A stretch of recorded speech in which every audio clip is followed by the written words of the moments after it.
Hello and welcome. Good morning, everyone. Happy International Women's Day. My name is Angela Damiani and I am your host for today's program. The Shift is presented by Kohler and is a female-focused speaker series centered on fueling women's career trajectories.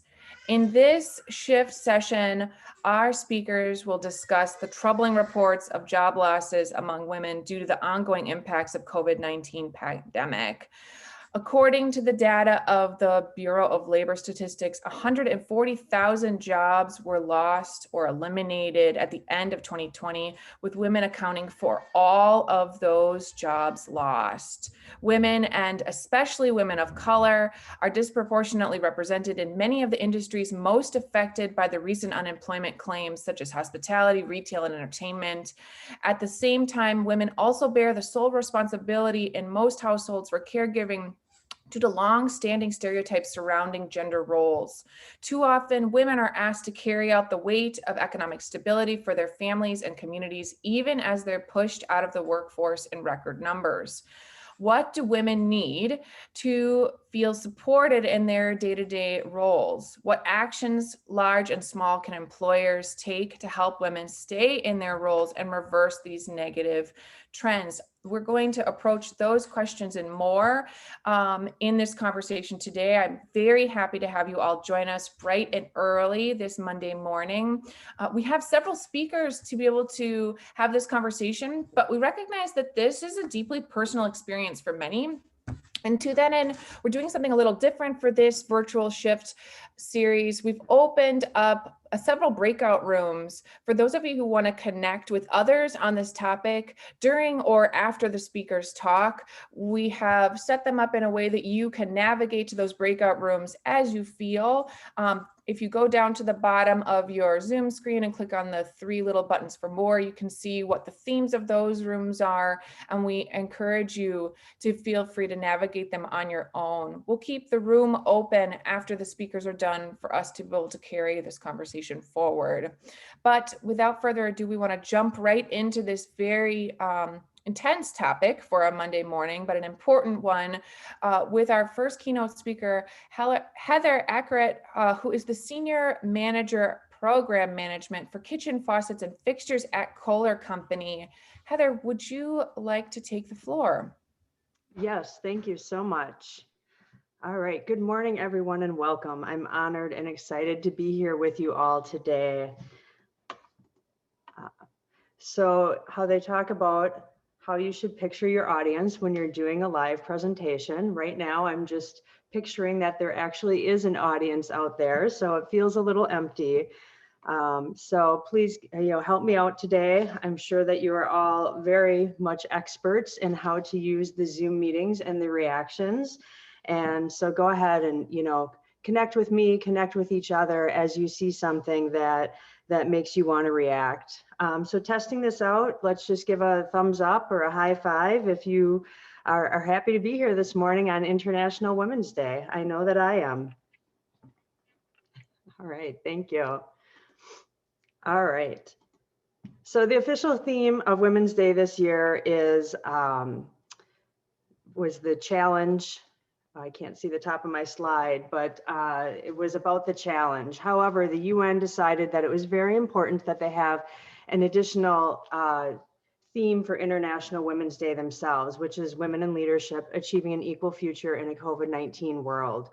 And as you can see, and as Angela discussed, there are many topics and headlines that have been very important talking about this. And it's an important topic right now. It's a true problem, and it's one that I actually can relate to. I don't have experience with this exactly, job loss during COVID, but I do have some pretty valid experience with job loss and career change. I'm excited to share my path with you today. Along the way, we'll talk about some of the lessons I've learned and focus more on what you can do for yourself and others to help out along the way during this difficult time, whether it be now or in the future. I do want to spend a minute talking about my family, so we will start from the beginning. I was born and raised in this great place. And these four wonderful people raised me, my mom and my stepdad on the left, and my dad and my stepmom on the right. I couldn't have asked for better parents. They taught me values of hard work, kindness, and dedication to family.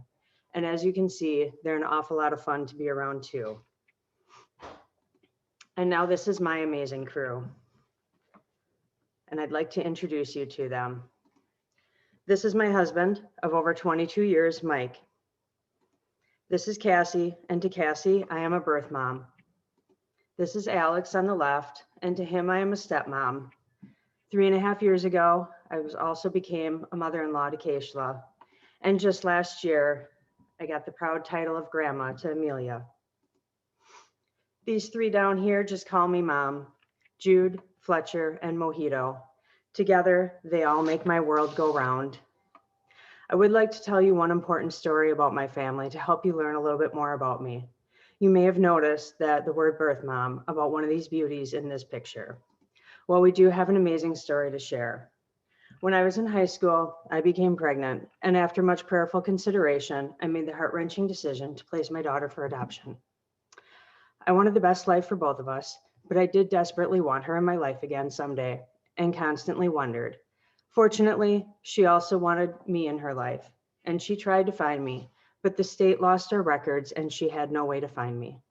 Until her 21st birthday in 2013, she decided to post this photo and plea on Facebook. It was actually on the news because it was shared over 70,000 times in the first 24 hours. This is one of the first posts that went Facebook viral. Well, guess what? It found me several times and we found each other. And as you might notice from the picture, she was in Kuwait when that happened. So after 21 years, almost 21 years since I'd last seen her, I had to wait another 8 months to physically see her. She came back to the US in April the following year, and we were reunited at the airport. Her family is still her family, of course, and I'm grateful to them for raising her so well. But of course, she is also now part of our family, and together we do all the things. Why do I tell you this story? Lessons learned here also remind me of lessons learned elsewhere. You are on the path that you're meant to be on. Looking back, I can't think of a better way for us to be reunited that allowed our relationship to grow as it has. Moving on to my career. You know how some people's career path looks like a beautiful staircase, one neat step to the next? Well, I'm pretty sure mine looks like this. So here's my path. First of all, I'd like to give a shout out, thumbs up to my fellow UWM alumni out there. I started out in architecture, but I found that I really did love math, and I ended up graduating as the only female in my graduating class of the manufacturing engineering discipline. The first part of my career was focused on engineering and quality. And now I've spent closing in on half my career on Kohler, and I've had lots of opportunity in quality, operations, and program management.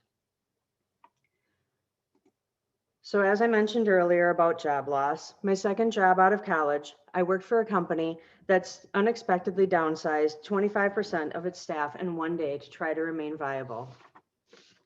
My severance package ran out the week of September 11th. Yes, that one. All loss is followed by grief, and mine was definitely made more complicated with the additional loss of 9/11. Fortunately, my husband and I were pretty young, and we didn't have a lot of debt or a large family. We were able to live in a family member's home for low rent. I was out of work for over 13 months, and during that year, a lot happened. On the bright side, my mom and I took the only vacation that was just the two of us ever. On the downside, my grandma fell and broke her hip, and my father was diagnosed with cancer for the first time in what became a 16-year battle for him. Looking back, I'm amazed at what important family connections I was able to have during this troubling time. When I was finally hired in September 2002, my hiring manager told me that he saw something in my eyes that he knew he had to hire me. I'm pretty sure it was desperation. I had brought with me my performance review from the previous company that I'd been downsized from. It was an extremely positive set of reviews, and he said he had never seen anyone do something like that before.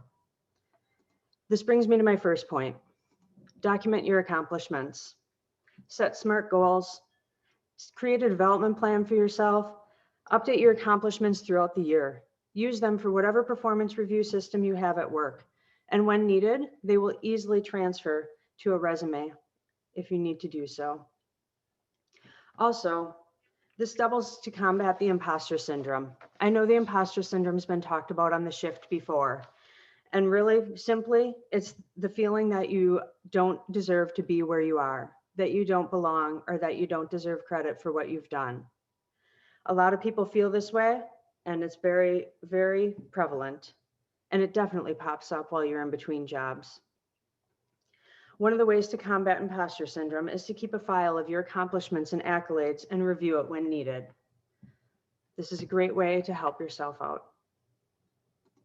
All right, so here we are on the path, and I enjoyed working for this company for 7 years. Right around the time of the great crash of 2008, they decided to move most of their manufacturing overseas and to other locations, and our location was being shut down completely. As part of this, we were notified almost a year in advance that this was going to take place, and knowing that we needed to help those new locations come up to speed, I spent several months transferring knowledge of our team's quality processes and product to other locations. And just 2 months before the unemployment peak of 2009, I was out of work again. As a side note, just because a loss is expected, it doesn't mean that you won't still grieve it. We had a great team with a lot of heart, and much was lost when that plant was closed. It was a group of special people. This helps bring me to my second point. Some of the people on that plant were retained with that company and did receive jobs to work. However, I was actually told that I was a quality manager and they didn't need a quality manager. Therefore, I no longer had a job along with hundreds of other people. I'd like you to consider advertising yourself as a set of skills, not a job title. Find advocates and mentors. Let your aspirations be known, whether that's HR, your manager, or others who can help you on your path. Employers, make sure that you look at your employee as a person with skills and not just a job description. They are much, much more than that. And you'll be losing out for yourself and the company if you don't do this. Whatever you do, don't let your job title define you. All right, so here we are again. 7 years later, I find myself in a similar position. I did this time find a new role within 5 months. However, it does look like one of the switchbacks in the winding road. I worked there for almost 2 years. And yes, one fine day, a recruiter representing Kohler called me. Remember that experience of spending several months helping move my job overseas? Well, that along with documenting my accomplishments on LinkedIn is what got me my first phone call from Kohler. I hadn't even applied. Since I've been at Kohler, I've had lots of great and diverse opportunities. And they actually have systems in place to help me document my accomplishments, set my development plans, gain advocates, and develop career goals with HR and my boss. Looking back through the ups and downs and the switchbacks, there isn't much of anything that I would change about where I've been. It's all what's made me me, and I believe that I'm on the path that I'm meant to be on. Now, there are 2 more things I'd like to discuss, and I feel very fortunate to have made it through 2 job losses during trying economic times. And you don't get to pick the path you're on. However, you do get to pick how you will respond to that path and how you'll respond to the change in the path. I was fortunate to see Jack Canfield speak many years ago, and you may be familiar with his book, The Success Principles, but it all boils down to an equation, which is great because I love math. And the equation is E plus R equals O. And that means that the event plus a response equals the outcome. Now, the event is basically the constant. You can't change that. Job loss happens, COVID happens, other things happen in your life, and you can't change the event. What you can manage is how you respond to that event. Notice again how it isn't about how you react, but it's about how you respond. In the case of job loss, we talked about grief. Manage the grief, go through the cycle, but after a reasonable amount of time, you need to respond and change your outcome. Next, I want to talk about resilience. Most people see the resilience as ability just to get through change, roll with the punches, manage the storm, weather through the storm. But what it actually is, and what has proven to be the difference, is that resilience is the ability to grow through these changes and learn through these changes. This takes a new perspective and a growth mindset, and that's important. It's about how you look at setbacks and how you embrace challenges. My calendar this morning told me your future doesn't have to be determined by your failures, and it's so true. Okay, a quick recap here. Actions: document your accomplishments, advertise yourself as skills. Mindset: how you respond is everything, and approach life with a growth mindset. And wait, there's one more thing. Do you currently know someone who's out of work now? How can you help them? In my second downsizing, the president of our company offered to be a reference for anyone who needs it. Who doesn't need a helping hand like that in times like those? Engage with others who are in this circumstance now. Network, offer to be a reference. You will help them now, and you may also help your future self. So today, what can you do? What will you do? Out of all of these options, let me know if there's something that you can take away and work on right now. Thumbs up if you have one of these items that you're going to work on today or this week. Help yourself, help others. Thank you so much for your time and attention today. I wish you all the best as you walk through your winding roads or your super highways. Thank you so much. Thank you so much, Heather. Thank you so much for sharing your personal journey and your story about your family as well. I appreciate your vulnerability in this space, and I think it helps all of us sort of ground in what you're saying, which is that this is a winding road and that no one is free from the twists and turns that life sort of befalls all of us. I'd love to welcome our panelists into the next section of today's discussion. Bianca Shaw is the director of the Wisconsin Department of Children and Families in the Office of Urban Development. Lillian Payne is the chief of staff at the Milwaukee Health Department, and Kim Williams is the director of operations at KBNA at Kohler Company. Thank you guys so much for being here today and helping us to further this discussion. I'd love to have you each actually just introduce yourselves and what you do really briefly. Why don't we start with you, Kim? All right, good morning, team. Good to see everyone. Heather, amazing opening. Thank you. I really enjoyed that. I'm Kim Williams. I'm currently the Director of Operations for Kohler Plastics. I have factories in Texas, Canada, Arkansas, and South Carolina. So I came to Kohler after 25 years in the automotive industry, looking for a new challenge and just learning something new. And I'm really glad to be here and enjoying learning this industry. Thank you. How about you, Lillian?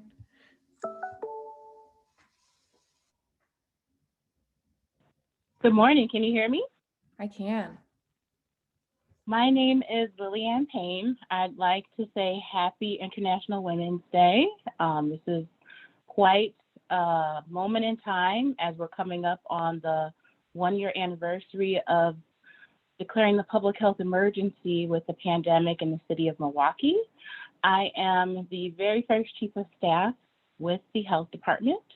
I started in December 2019, and 3 months in, it was the pandemic.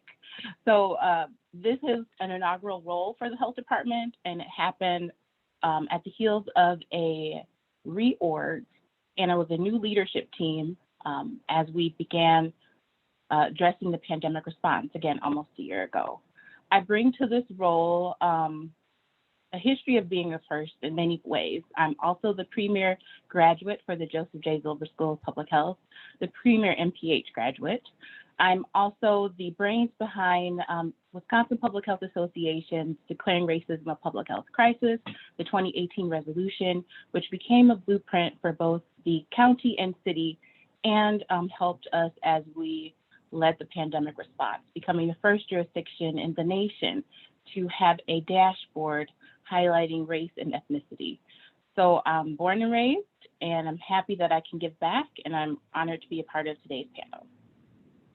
Amazing. Thank you so much for everything you've done for our community during this very tumultuous time. And not last but not least, Bianca, would you like to introduce yourself? Yes, ma'am. Good morning.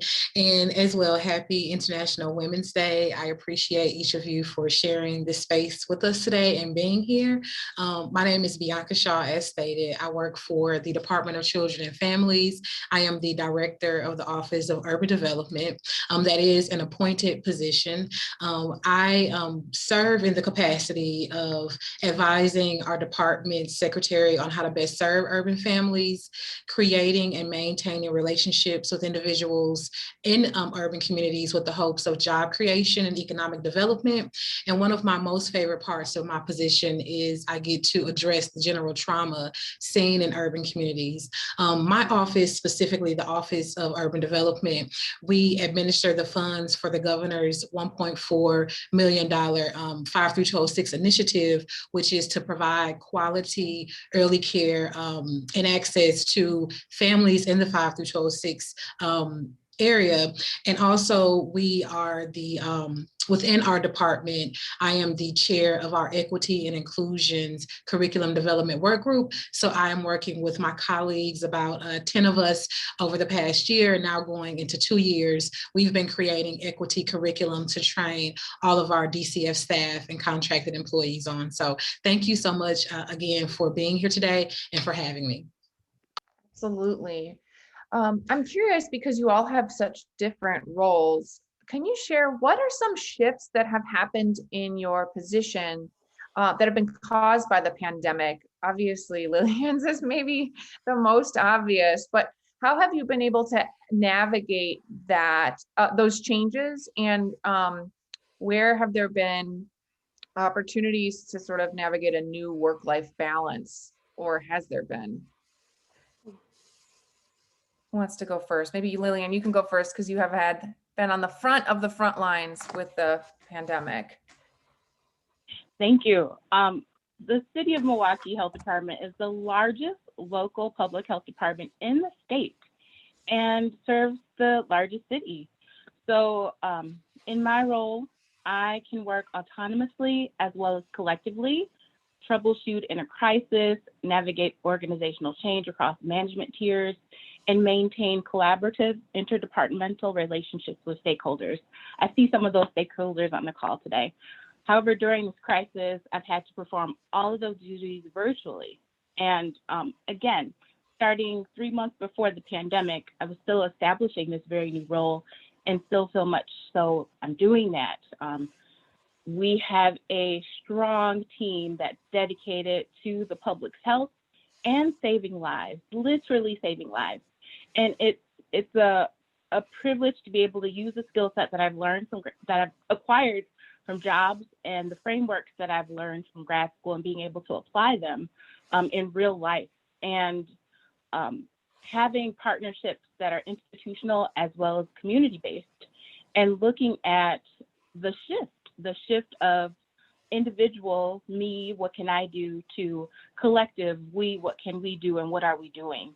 And I think, again, as we come up on the year anniversary of declaring that public health emergency, with the life-work balance, work is life, life is work, and it requires radical reflection to be honest about lessons learned, and where, for me, like where does the priority lie with creating that balance, as far as health, and as far as having a place where I can pause and be off and rest.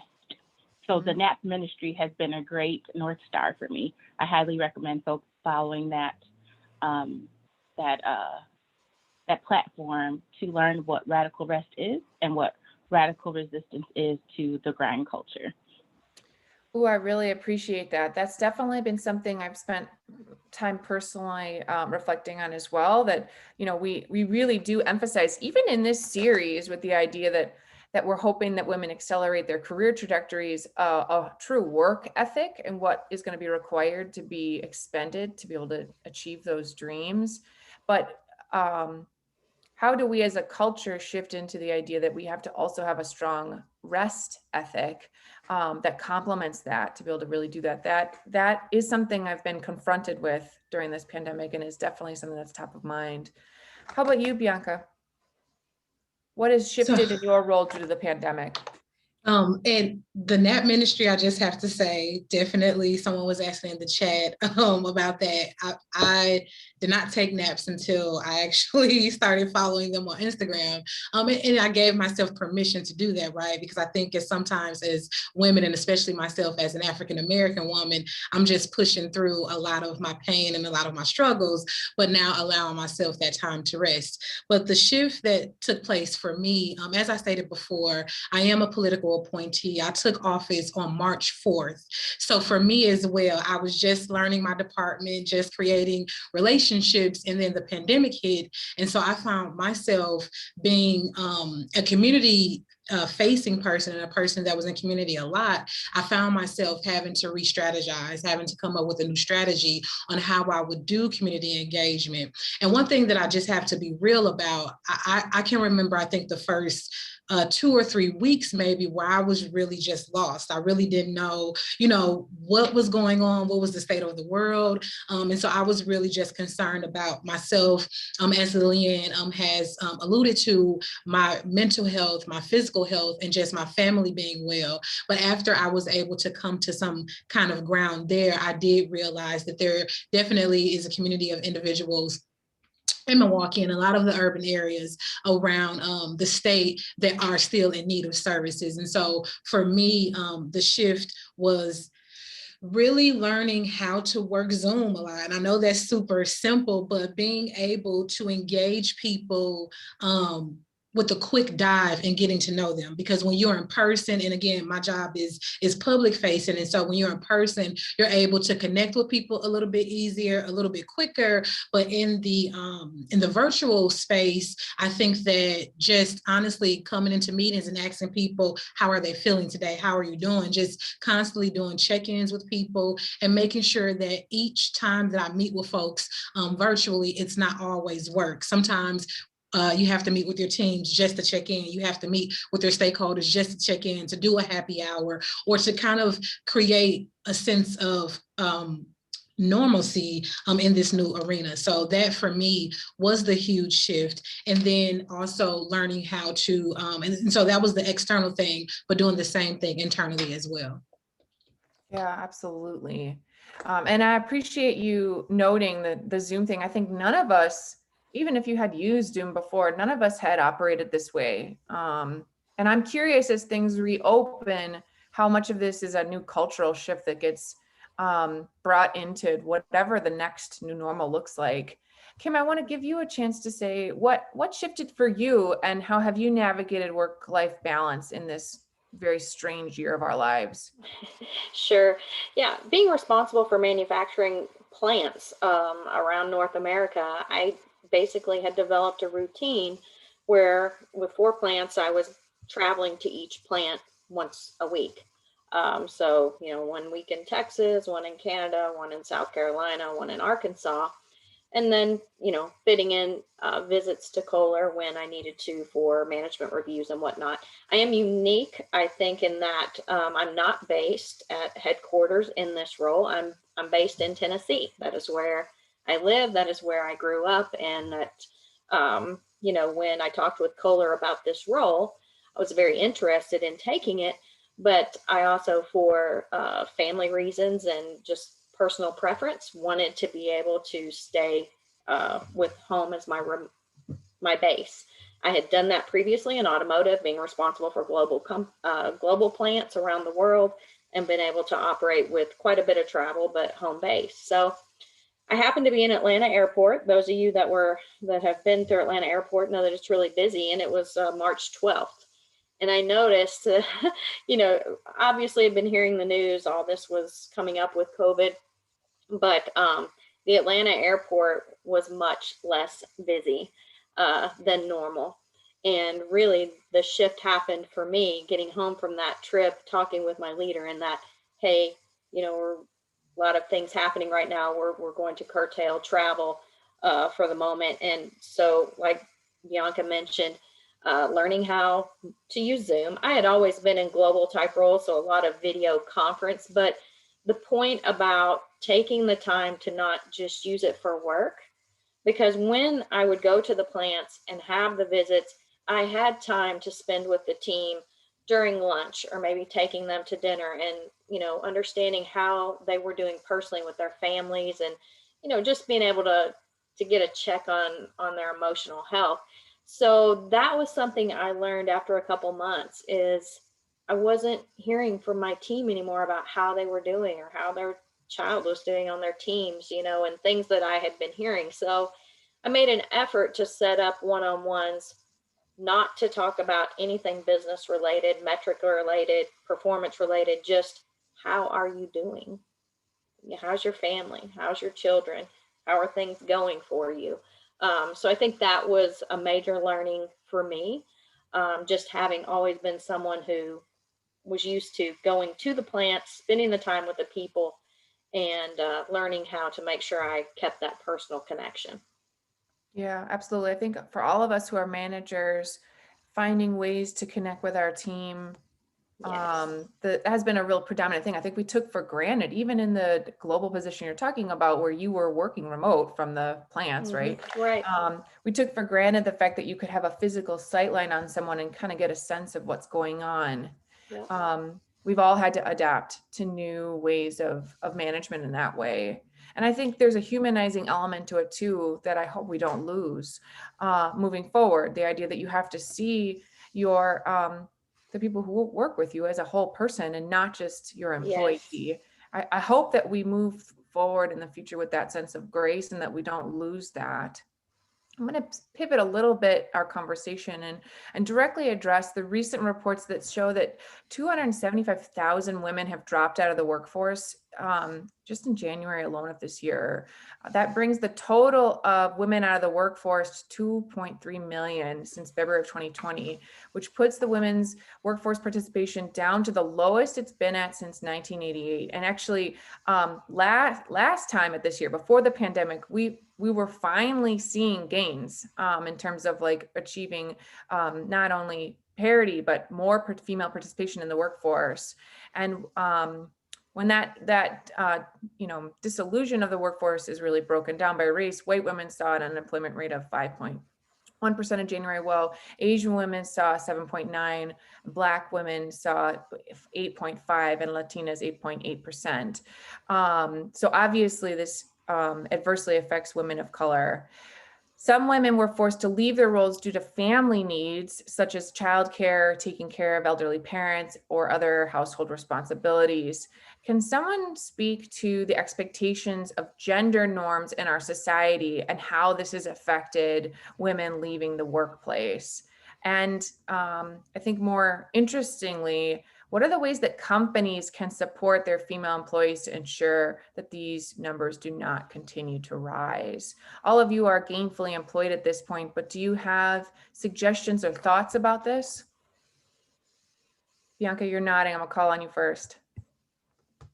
Yes, and I'm taken back a bit because just over the weekend, my niece, who's 27 and has 4 little children, 2 twins, and then 2 that are 3 and 2 years old.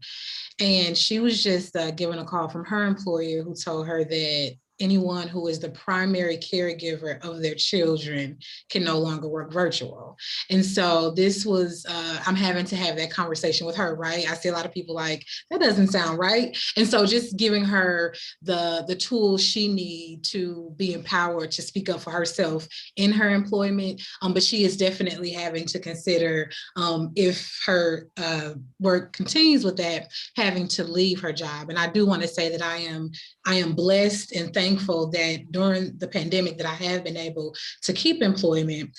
And this question makes me think about advocacy a lot. This is also Women's History Month, and Helen Marks Dix is the VP of AARP. I think she's the VP. I don't remember exactly which department, Helen, if you're on the line today, but she is a mentor to me. And one thing that she said to me that was so very important was that when women like herself were advocating back in her day just to have a seat at the table to work, they weren't thinking about women today, that we need to pay equity as well. And so I think that this makes me think sometimes that whatever the solution is that we come up with as women and as men being allies to us in this position, we must also think about those women that are gonna come after us, because we're dealing today with the norm of women being considered the primary caretaker of children, whether you're married or not, whether you're in a relationship or not. That is the norm, although that is changing. I will say I know a lot of males that take care are the primary caretakers of their families as well. But I think that just traditionally, historically, women have been seen as that. And I think that the way that going forward as an American culture, taking care of family first is normal. I think that for me, I have also been blessed and thankful to have had employers, since I've had my daughter who's 9, that have understood that. And so I can say that employers can become and continue to be understanding that your employees are an extension of your family, that when your employees do well, your bottom line does well, your business does well.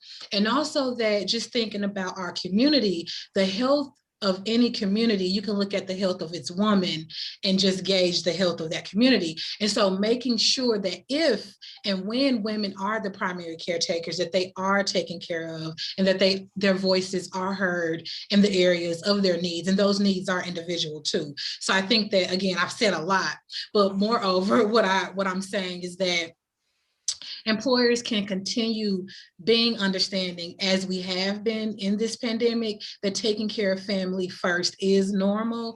And I'm just going to leave it there and allow others to chime in. Kim, what do you think working for a family-based company?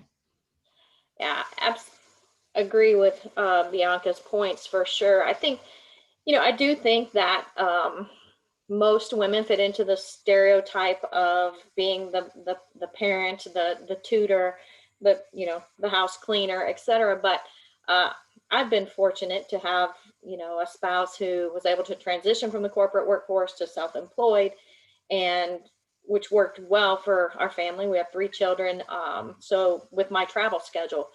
But I think what's happening on top of that, the women they're becoming exhausted who don't have that type of support system. And I do still think we have some pay equity issues in certain companies. So the decisions that come is that it's the female, or it's the woman of the household that should leave, the workforce to take on all these extra duties. On top of children, a lot of women are taking care of their parents or their in-laws, because during the time of this pandemic, I know we didn't want our parents out in society. We didn't, want them to be exposed because they were vulnerable and more susceptible. So on top of all the extra duties we were taking on ourselves, we were also grocery shopping for them, going and picking up their medicine. And I think for the most part, that burden was falling on women. And, these numbers that we're hearing about, the she session, if you will, are a result of just pure exhaustion and the fact that their pay was able to be sacrificed more than the male in the household, unfortunately. So I think we have some work to do there still. Lillian, any other thoughts related to either what companies could or should be doing to support their female employees? I have been using the reaction to clap up what the fellow panelists are suggesting. And I'm an educator at heart, so I just want to highlight a few studies that have been done exploring this. So looking at the Brookings Institute, as well as the Insight Center. When exploring these, what I would say are descriptions of systemic issues and infrastructure issues, placing value on roles based on positionality, I think it's important to keep in mind family-friendly policies are important, and that prior to this pandemic, there were gaps that were pre-existing, and expectations for women that lift up patriarchy and heteronormative roles. So I think that one thing that we can do or recommend when looking forward, when looking at life post-pandemic, is that we honor and recognize that a woman's place, whether you identify as one or you subscribe to being born as one, is family and the workplace. So we have to think of how to compensate fairly, so gender equity and pay equity was brought up, and improving access to jobs.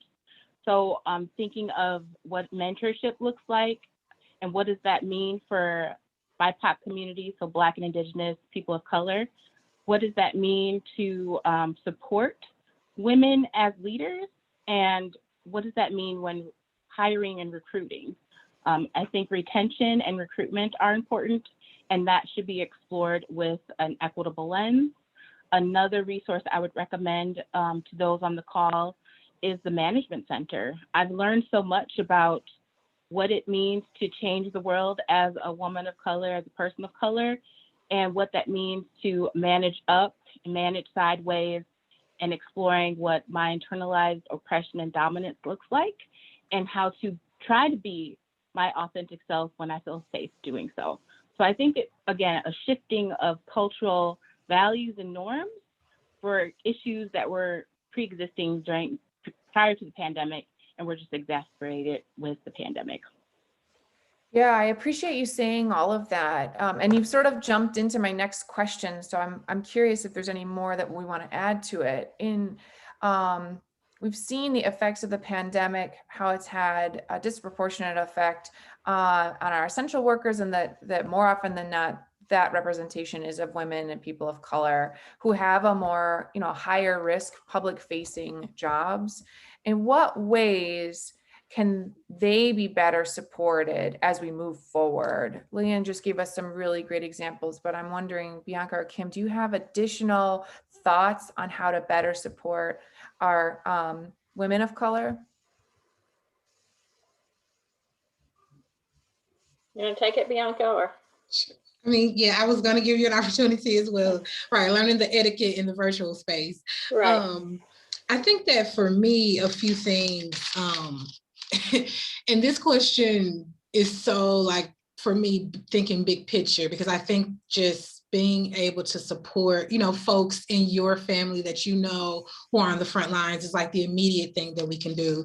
But in the areas of housing, education, and childcare, I think that these are ways that our infrastructures have to begin to rethink the way that we do things. I think that when we look at the Federal Poverty Income Guideline. It hasn't been looked at since 1956. So that does not work for working families today. And so most working families that are, front lines and from teachers on, there are so many different frontline workers that we have to be concerned about, but making sure they have adequate housing, making sure that they have the access to continue their education to work themselves out of those types of positions. Because when you look at statistics, a lot of our Black and Brown people that work in these positions sometimes get stuck in those positions because of the lack of educational opportunities to continue. And also the access to quality childcare. It costs about $300 to send an infant to a quality child care provider today. And so being able to make sure that our essential workers and everyone, but especially our essential workers, have access to those basic quality things, I think are important, and that's going to take some infrastructure, innovation, and change. Yeah, I would just add to that some, focused mentorship programs, the training and the development for people in this group, or so that we show them the path for their advancement and support them along the way, giving them a light, if you will, to look forward to, and just having that informal and formal mentors, as well as a strong training and development program in the companies that they work for, and target and pursue these folks to join those programs, and that they are eligible and needed. Absolutely. We've sort of touched on this a little bit, but I'd love to maybe hone in on it a little bit more. What kind of institutionalized or systemic change do we need to see for women to build back? I know we've talked a little bit about education and childcare, but is this something we're going to see in our lifetime? Are we going to learn from the lessons that we all had to suffer through in this last year and see change come forward?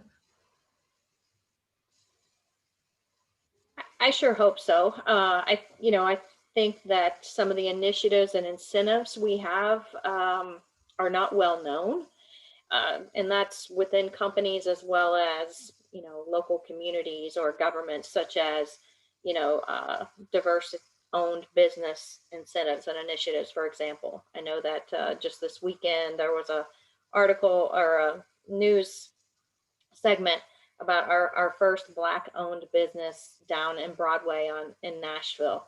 And I thought, are we serious? This is 2021 and that's the first one ever? I was shocked by that. So I think that we have to promote what programs we do have available. I know in our company we have Black Resource Group, Women at Work, LGBT resource groups, and just really let folks know what's available out there to support them at the company and in the local communities. I would agree as well. And I was going to say, I hope so too. And I think that collaboration, focusing on collaboration institutionally, as individuals within community, because as Kim is saying, sometimes in Milwaukee, sometimes we don't know about programs unless people tell us about them.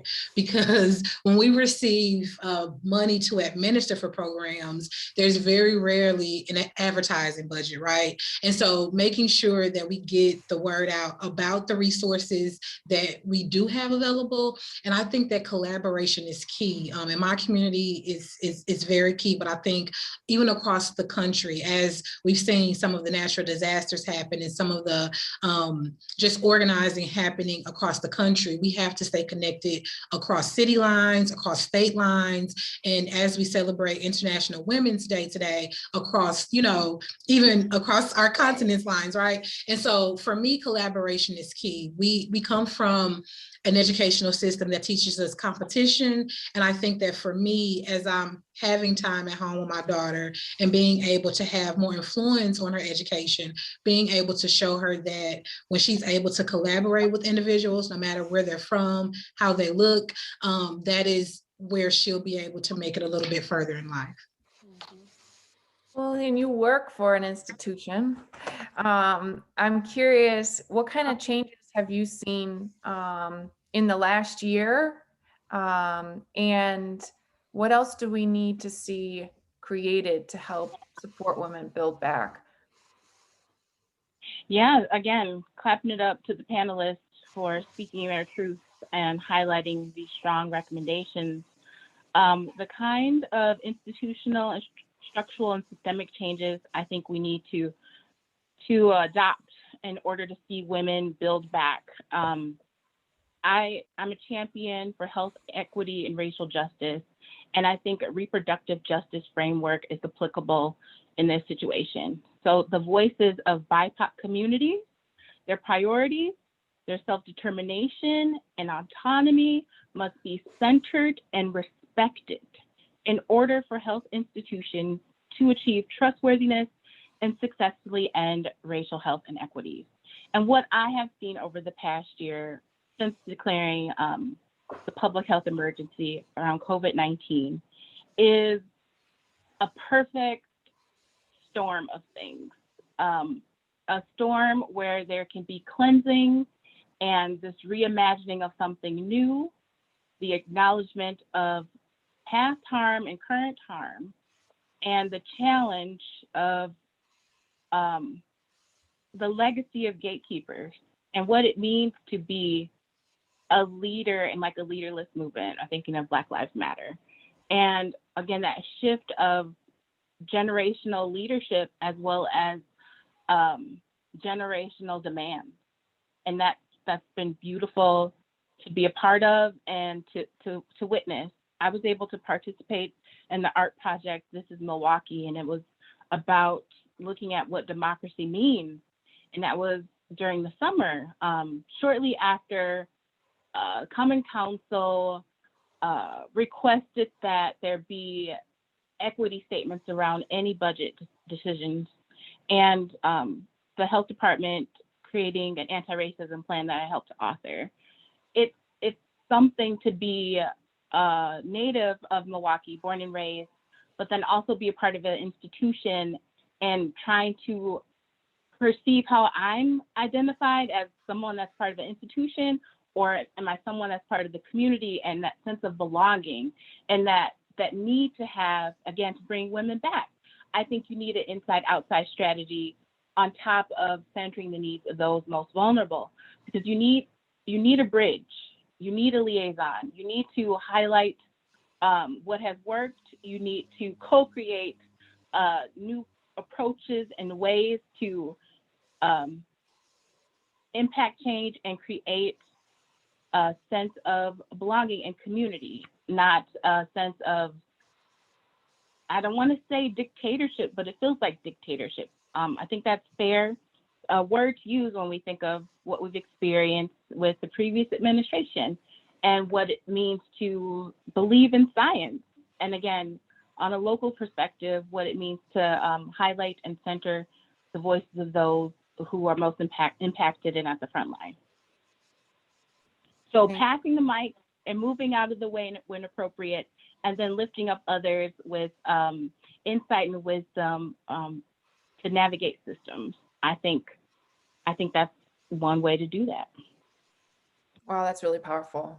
I really appreciate that. I'd love for each of you guys to answer this last question I have for you, and that is, what resources, to several of your points about promoting what those resources are, so that we can make use of them. What resources do you know of, either in our community or even in your companies, that help women who are trying to re-enter the workforce? And what would be some of your own personal advice to those women, given your own, as Heather aptly described for us, winding journeys? Because nobody's career is a straightforward stair-step ladder. Kim, why don't you go first? Yeah, well, we all have the responsibility to lift others up, promoting a culture that respects their ideas and fosters inclusion. And, I think that we have to voice that in the forums that we're in, the meetings that we're in, surveys that maybe our companies or our communities do, to make sure that we're being heard, that there is still a feeling maybe of exclusion. You have to be willing to stand up when you witness those events, especially when you work in a company, not so much maybe in a local position. But here at Kohler, we're developing a task force to make sure that we are being fair about flexible work arrangements, and that we are not so much measuring time in seats, but results. And, I'm a firm believer of that. That is something that I tell my folks. I mean, You know, maybe you have to have a day off for doctor's appointments or personal reasons, but you know that the folks don't know when you're up at 4 a.m. and getting your assignments done, and you're still meeting the expectations of your role. So, and then the second part of your question, what would you tell women coming back into the workforce? Find a mentor. To me, I have always had good mentors, men and women, in my career, and that led me to being a first female plant manager in a Japanese company, promoted to a first female VP in a Japanese manufacturing company. This is, you know, building automotive components, exhaust systems, a very male-dominated field. But my advantage was that I had people who believed in me and supported me and mentored me. And I think that's important to find in the company that you go to, as well as in your local community. So I think it's important for women to feel that people feel like they do, especially if they've had that gap in their resume. That should not be seen negatively, whether that's because of the pandemic or because of, you know, childbirth and staying home for some point in time. And we have to vocalize this, and we have to share this as companies and employers, what our viewpoints and support of that is. Absolutely. Bianca, what do you think? What resources do you know of in our community that everyone needs to know of? And what personal advice do you have for anyone looking to re-enter the workforce? Yes, I will continue with the networking and making sure that we understand that, you know, also. Did we lose her, or is it just me? No, I don't have her either. Oh no. A true Zoom call. I know. This happens. All right, Bianca, if you can hear us, I'm going to ask Lillian to talk, and then I'll come back to you. Thank you. I am just taking in all the nuggets and wisdom that the panelists have shared. And when I think of what's available as a resource at the city level, Milwaukee.gov e-notification from Common Council members and Direct Connect MKE. They share updates regarding hiring, job training, and business opportunities from employers in retail, government, healthcare, manufacturing, transportation, and more. You can go to the city's website and sign up for e-notify, and again, pick that notification from Common Council members and Direct Connect MKE. When I think of some of the research projects we've conducted, I think of the Stop COVID-19, which has become the Creative Health Collective. What that did for lifting up artists in an intentional way around communicating cultural norms, for understanding the importance around mask wearing and what COVID-19 has meant culturally, and how that started out as a research project with partnerships and a written proposal, and has turned into being community owned and led. On top of having resources like job training and hiring, again, I think it's creating a culture of belonging and prioritizing the voice and ideas of those that are at the mainstream and the margins. Absolutely. And thank you for putting that link in the Yeah, chat. I appreciate everyone being so active in the chat. Bianca, you froze. Are you back on with us? I am, if you can hear me. I apologize about that. It's okay. It's the life we're living. Definitely is. Spectrum is scheduled out today at 10 o'clock. That's how real it is. So thank you so much for allowing me to answer the question. And I was just saying that I will continue in what had been said by my co-panelists in regards to networking. And I wanted to put out there an organization, the Wisconsin Women's Network, which has been very influential in me in networking with women across the state, but also in my career aspirations as well. They have both a mentoring portion of the organization, and also a policy institute, which teaches women how to advocate for policy within the state of Wisconsin. I also think that for individuals around in the state of Wisconsin, we all have workforce development boards in your counties. So, getting in touch with your workforce development board in Milwaukee, it's Employ Milwaukee, getting in touch with individuals there that may be able to help you attain employment if you're looking for it. I also wanted to say to individuals, women who may be needing transportation to get to work. Something that I had to use a few years ago in my life was the YWCA's Ways to Work program. They help you to get a vehicle at a low interest rate if you're having problems doing that. And again, I think that we are our own best resources. We're our own best friends and our own worst enemies. But I also think that in making sure that we stay connected with one another, and we've said that a few of us during the panel today, but making sure that you stay connected to your resources. A male mentor once told me that you are as rich as your Rolodex. So making sure that if you are looking for a job, if you're in college and you're about to graduate, or in college looking for a job, you should be networking about 5 hours per week. And I know that's difficult in this virtual space, but that means ramping up on your LinkedIn. That means going to the virtual spaces that mean something to you. So again, thank you, Angela, for having us today. And thank you, Nicole, for inviting me to be on the panel. And thank you to my co-panelists. Bianca, I would comment I would make. Sorry, Angela. Yeah, I would respectfully disagree that networking is much easier because you can do it without wearing pants now. If you so choose. Kim, any final words? I was just going to comment, Bianca triggered my memory. Professional organizations such as Society of Women Engineers, Women in Manufacturing, for those of you ladies that may be in technical fields, sometimes it's hard to find mentors in those fields, but those organizations are tremendous, and they're full of other women such as myself who want to mentor and help you along your path in your career.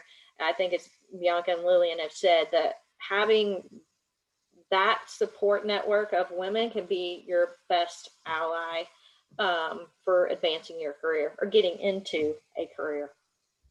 Absolutely. I'm going to also plug Milwaukee.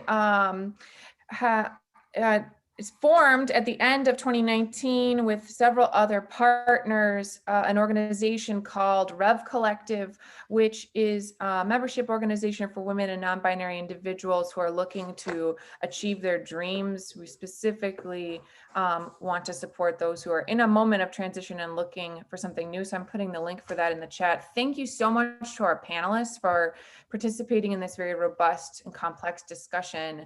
To close out our session today, I would like to welcome our final keynote speaker, Irsel Ars, who is the Senior Director of Diversity and Inclusion at Northwestern Mutual, as well as an executive coach and social justice consultant at the LearnUp. Irsel, would you like to help us conclude this conversation?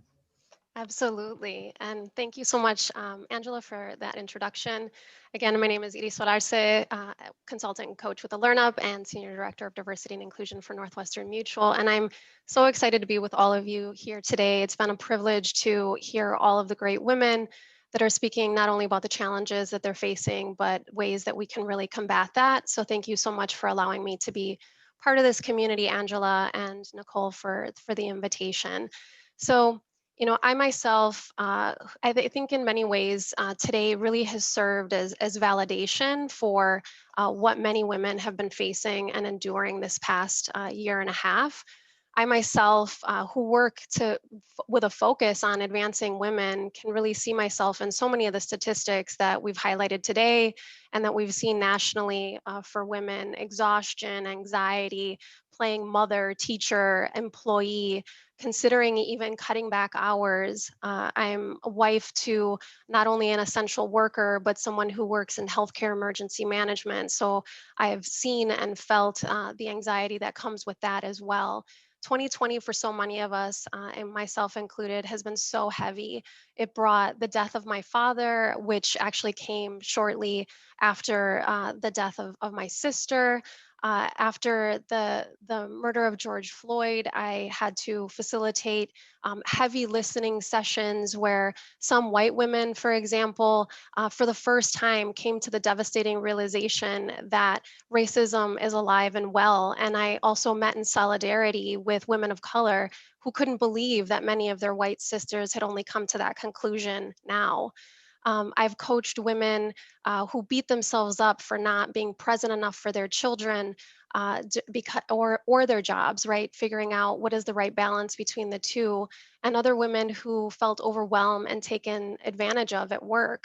I've had moments where I wasn't quite sure if I myself could really move forward and help lift others up along the way. And then on the flip side, and I think we've heard a little bit of this morning as well, that I also got extra cuddles from my kids that might have been cut short if I had the commute of a typical day. And I would get surprise kisses, and you might even see them come up in a moment while I'm speaking today from my kids while I'm on Zoom calls.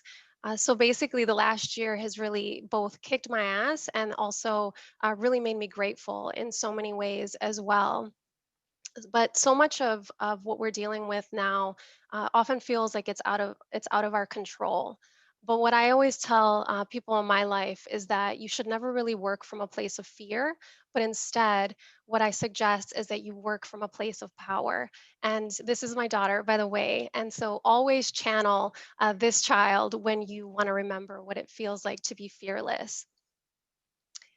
So we know that COVID-19 has neither been gender nor colorblind. We've dedicated our morning to a whole discussion around that fact. We've seen the direct ways that women and people of color have been disproportionately affected by the pandemic and racial inequity. We've agreed today that we need to take targeted steps to support women and try to avoid further damage to our progress.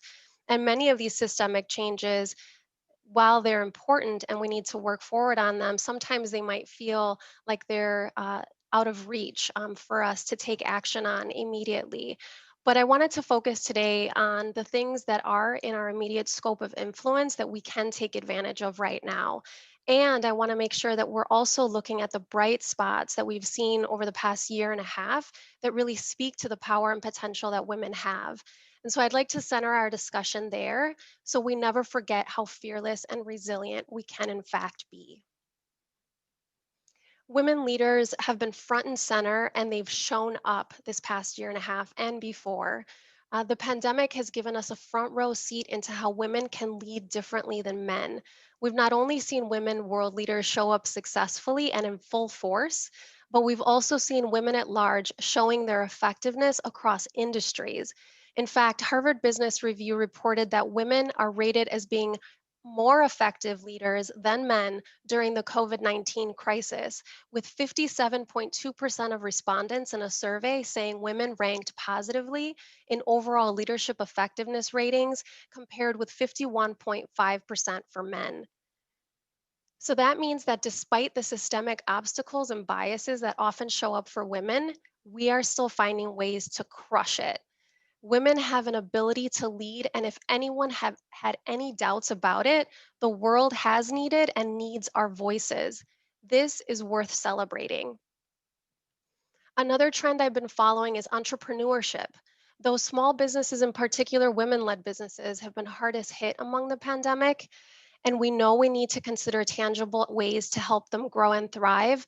Many women who have left the workforce have begun thinking about how they can use their gifts and talents to take themselves to the next level on their own. I've seen this trend among women in my coaching practice who are also looking for how to design the next level of their career, and outside research is also pointing in the same direction. According to the US Census Bureau, as of mid-December 2020, there's been more than 1.5 million new business applications in the United States, up 82% in the third quarter compared to a year ago.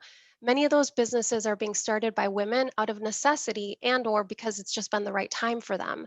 A new survey for the professional women's network Albright, which has tens of thousands of members, found that 1 in 4 of its members plan to launch a business. The organization's co-founder says those surveyed expressed a desire for more autonomy in their work and control over their life. LinkedIn has also cited that the share of female entrepreneurs on its platform grew 5% year over year from March through November 2020, more than double pre-pandemic average. This is worth noting.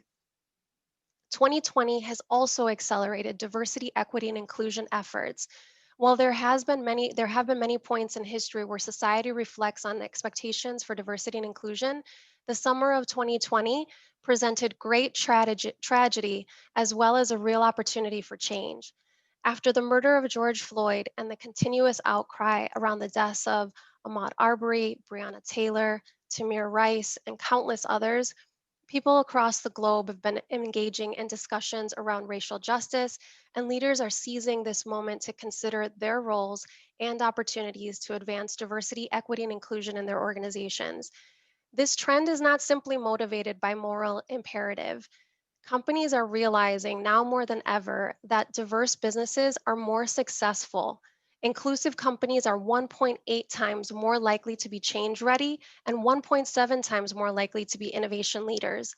Organizations with diverse execs are up to 35% more likely to outperform their competitors, and diverse teams drive 6% greater revenue with 15% more customer wins. It's also proven that companies that aren't inclusive fall behind their competition. That means that all of you as women bring added value to companies.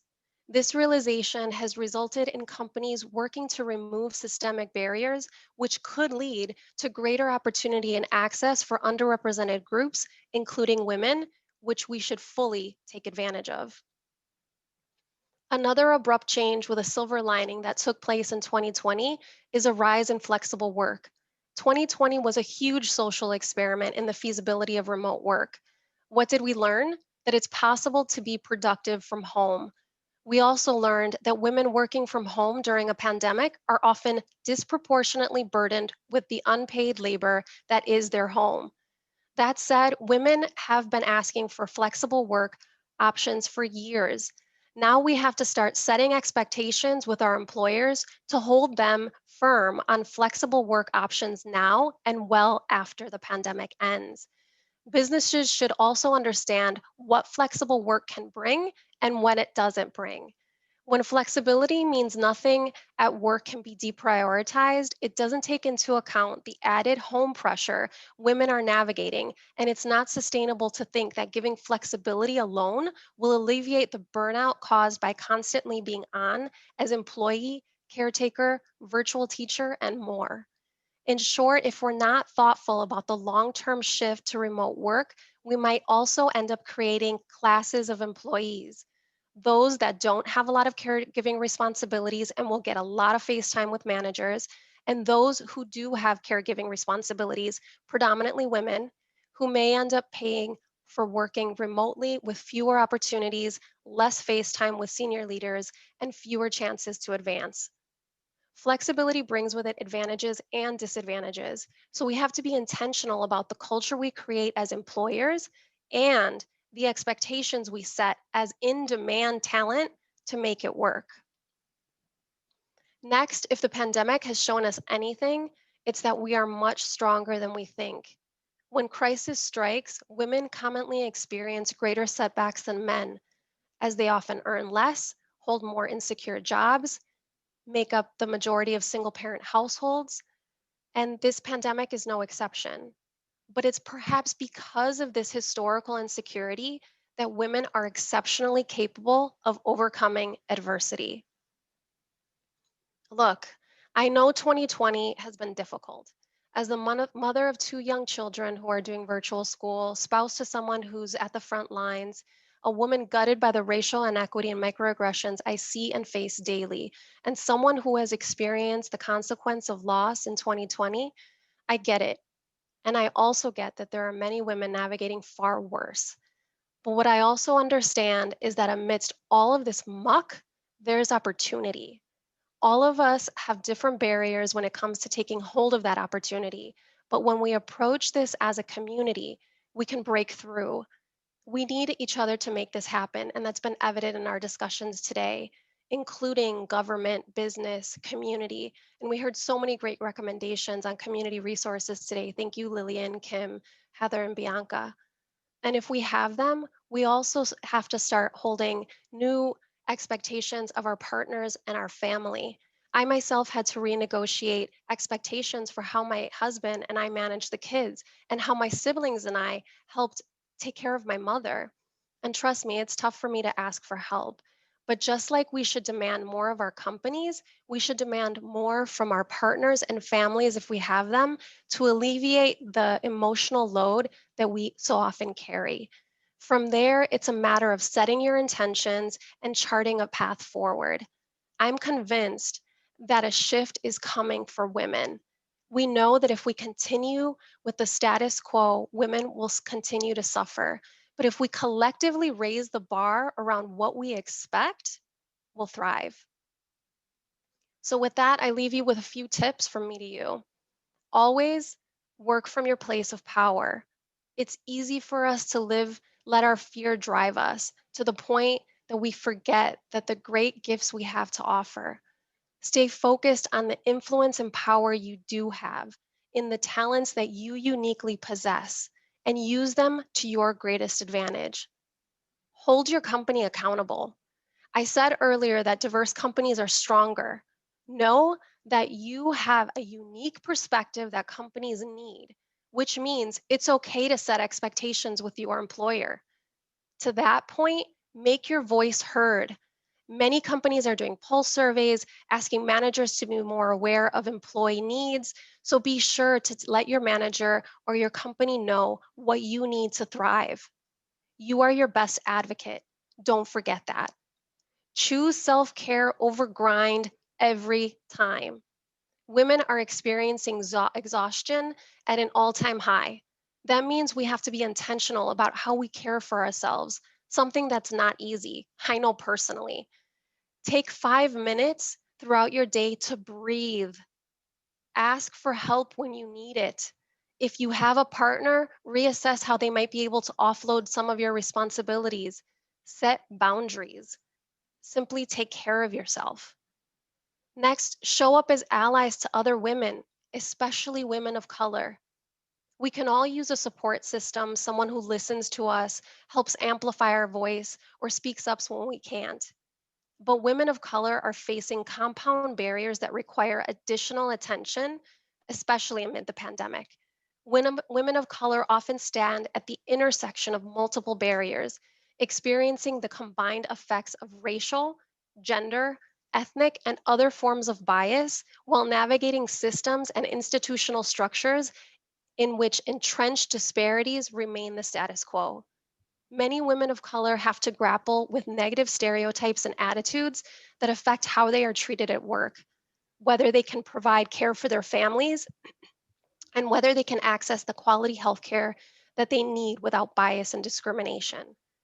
Now, the aggressive spread of COVID 19 is creating yet another obstacle with far reaching implications for the ability of women of color and all individuals to survive, thrive, and participate in the economy that works for all. Black women, for example, are less likely to feel supported at work during COVID 19, according to McKinsey's Women at Workplace survey. Hispanic women are more likely to be and or have a spouse who is an essential worker, and the rates of Latino deaths as a result of coronavirus are staggering. And though racially motivated harassment of Asian Americans is longstanding in the US, in this year since COVID 19 entered the country, incidents have been on the rise. For all of those reasons and more, consider how to be an active ally and sponsor to women of color during the pandemic and beyond. And finally, never give up. It's rough, but you've got this, and I'm rooting for you all the way. Thank you for your time today. Oh my goodness, Irsel, thank you so much for giving us such an inspiring and incredible way to end this conversation, but really it's just the beginning because you've given us plenty to think about and much to do. Someone wrote in the chat they would love to learn more about the Learn Up. Is following you directly on Instagram the best way for people to get a hold of you, Earsol? Yep. And I also have on the screen, you can see my handle and my LinkedIn address. Either one of those is fine. Thank you. Thank you to Earsol. Thank you to all of our speakers for helping us to kick off this International Women's Day with such an important conversation. I want to give a huge shout out to the Kohler Company for furthering this conversation. We've been hosting the shift for several years, and it's amazing to me that there's just more and more that we can continue to explore together around the conversation of gender parity in the workplace and beyond. I've put their information in the chat too. Please consider following them as you make a career transition, because they're an incredible company who is at the forefront of this conversation here in the Milwaukee area. I really appreciate all of you guys coming, being present, 8 o'clock in the morning on a Monday. I recognize for many of us is a feat, even if you are logging in from your own home. Again, thank you so much to the speakers. We're going to do something a little different. I opened up the breakout rooms. You can navigate them to yourselves. I'm going to stay on. If anybody would like a chance to process all of the inspiring things we've heard, or even share your own stories, we don't have to sign off and bolt if you would like to stick around. Otherwise, I really appreciate all of your presence. I appreciate your contributions via chat. And again, to all of our speakers, thank you for being so inspiring this morning. Happy International Women's Day, everyone. Have a wonderful day. Thank you. Thanks for including me. Of course, Kim, thank you. Happy International Women's Day. Have a safe, quality day, team.